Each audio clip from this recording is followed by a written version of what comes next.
Hello and welcome students, Gyanjyoti coaching সেন্টারের পক্ষ থেকে তোমাদের সকলকে আরো একবার স্বাগত। আমার কিন্তু আর মোটামুটি একটি বা দুটি টপিক রয়েছে, তারপর কিন্তু তোমাদের সিলেবাস শেষ হয়ে যাবে। ঠিক আছে, যারা এমনও আছো অনেকে যারা হয়তো খুব রিসেন্টলি আমাদের চ্যানেল ফলো করছো বা আমাদের চ্যানেল সাবস্ক্রাইব করেছো, তাদেরকে আমি বলবো চ্যানেল কিন্তু ভালো করে দেখো। আমি সমস্তটা টপিক কিন্তু চ্যানেলের মধ্যে রয়েছে। এছাড়াও আমার পেইড ব্যাচের ক্লাসেসও কিন্তু আর বেশি দিন নেই, কারণ অলমোস্ট আমরা সিলেবাস কিন্তু কমপ্লিট করে ফেলেছি। তবুও তোমরা যারা চাইছো আমাদের সাথে যোগাযোগ করতে, এখানে দুটো কন্ট্যাক্ট নাম্বার দেখতে পাচ্ছ, যে কোনো একটি নাম্বারে কল করে নিতে পারো। তো আজকে আমরা আলোচনা করবো যে বিষয়টা নিয়ে, সেটা B.R. আম্বেদকর এর social justice. Very very very very important. এটা নিয়ে কিন্তু আজকে আমাদের ক্লাস বা আলোচনার বিষয়।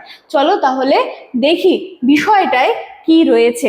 তো চলো দেখা যাক।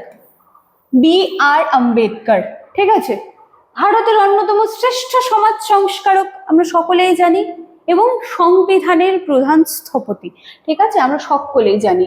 তার সামাজিক ন্যায়, যে সোশ্যাল জাস্টিসের যে মূল ধারণা, সেটা কিন্তু একটি সমতা ভিত্তিক সমাজ গঠনকে কেন্দ্র করে, যেখানে কোনো রকম বৈষম্য থাকার মানে কোনো রকম যেন বৈষম্যের কোনো জায়গা না থাকে, যেখানে ব্যক্তি তার জন্ম, জাত, ধর্ম বা লিঙ্গের কারণে কোনোভাবেই যেন বৈষম্যের শিকার না হয় বা কোনোভাবেই যেন সে বঞ্চিত না হয়।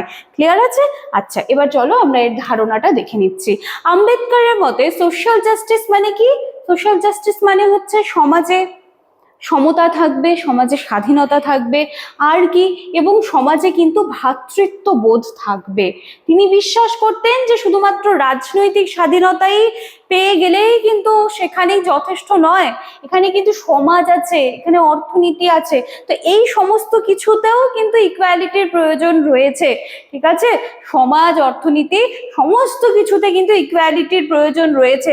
যখনই এটা হবে তখনই কিন্তু মানে আমরা বলতে পারবো যে তাহলে আসলেই আমরা কিন্তু স্বাধীনতার স্বাদটা এবার পেয়েছি।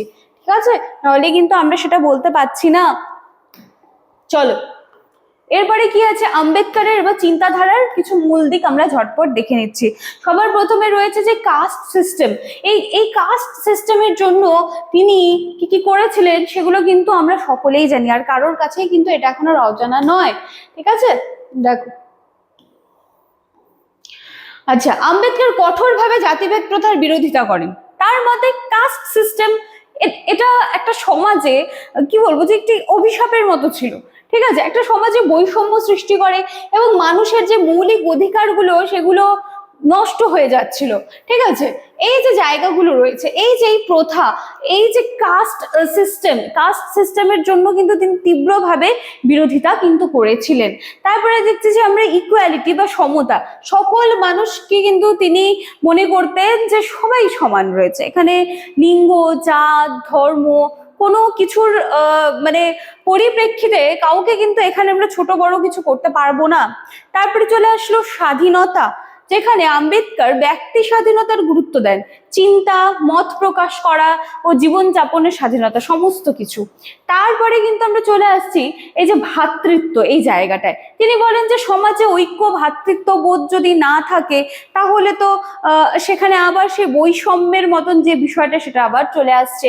তারপর কি রয়েছে সংরক্ষণ নীতি, যেখানে দলিত ও পিছিয়ে পড়া শ্রেণীর উন্নয়নের জন্য আম্বেদকর কিন্তু রিজার্ভেশন পলিসি সমর্থন করেন। এটা কিন্তু আমরা দেখেছি যে যারা পিছিয়ে পড়া রয়েছে বা যাদের আমরা দলিত বলি, তো সেখানে কিন্তু তাদের কিছু সংখ্যক আসন সংরক্ষণ বা রিজার্ভেশনের কথাও কিন্তু বলা হয়েছে।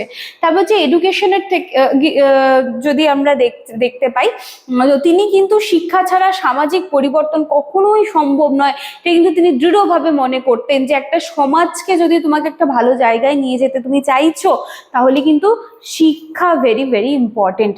ঠিক আছে, আচ্ছা, আম্বেদকর ভারতীয় সংবিধানের সোশ্যাল জাস্টিস প্রতিষ্ঠার জন্য fundamental rights, directive principles of state policy এবং রিজার্ভেশন সিস্টেম, এই সমস্ত কিছু কিন্তু তিনি অন্তর্ভুক্ত করেন। এই জায়গাটা কিন্তু খুব ভালো করে দেখবে।